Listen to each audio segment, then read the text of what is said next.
Good morning students, welcome to our Hindi online class. Today we will start our Hindi class with our new topic that is अपठित गद्यांश. अपठित गद्यांश मतलब जैसे आप unseen passage करते हो, ठीक है, इंग्लिश में अनसीन पैसेज, ये आपकी कहीं बुक्स में नहीं दिया हुआ, तो ये आपके लिए अनसीन है जो कि आज हम लिखेंगे और साथ में क्वेश्चन और आंसर सॉल्व करेंगे. MCQs ही हैं. First of all you will write down the date and day in your copies and heading is अपठित गद्यांश. अपठित मतलब जो आपने नहीं पढ़ा. अपठित गद्यांश को पढ़कर सही विकल्प पर सही का चिन्ह लगाइए. ठीक है, गद्यांश मतलब पैसेज. तो आपने ये MCQ सॉल्व करने सिर्फ टिक लगानी है. तो पहले हम ये लिखेंगे पैराग्राफ. गद्यांश लिखेंगे.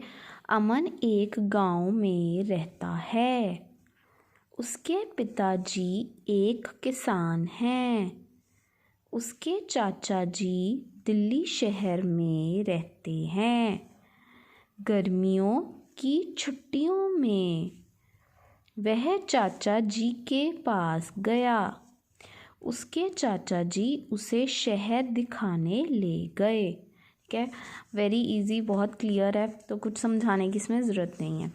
तो ये आप पैराग्राफ पहले गद्यांश लिखोगे, उसके बाद क्वेश्चन आंसर लिखने स्टार्ट करोगे, प्रश्न उत्तर. प्रश्न 1 इज़ अमन कहाँ रहता है. कहाँ रहता है अमन. ठीक है, शहर में या गांव में, दो विकल्प दिए हुए हैं आपको, तो सही विकल्प कौन सा है. अमन कहाँ रहता है, गांव में. प्रश्न 2, अमन के पिताजी क्या हैं. बताओ उसके पिताजी क्या हैं. यहाँ पे दिया हुआ है सेकेंड लाइन में.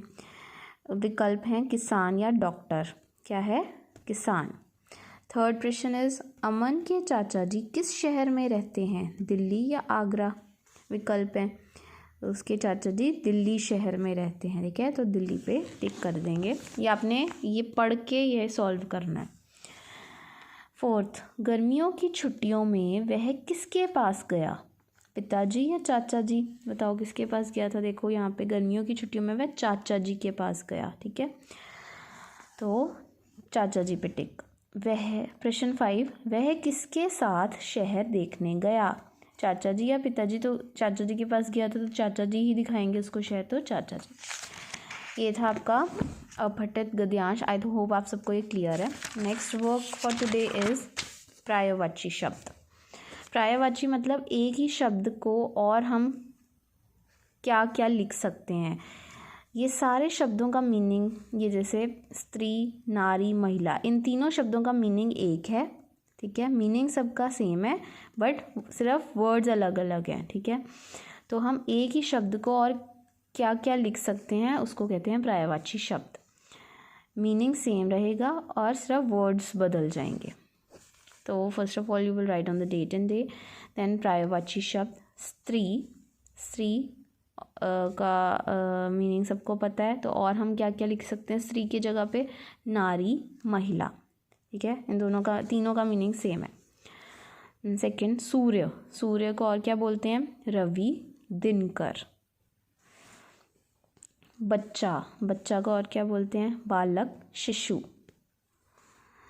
देन धरती. धरती को और क्या बोलते हैं, भूमि, धरा. नेक्स्ट इज हवा. वायु, समीर. पक्षी. खग, पंछी. वृक्ष, पेड़, तरु. ये छोटे ओ की मात्रा है र को. शरीर, तन, काया. अध्यापक, गुरु, शिक्षक. आँख, नेत्र, नयन. अब गुरु में र को बड़ा ऊ है. ठीक है, आँख, नेत्र, नयन.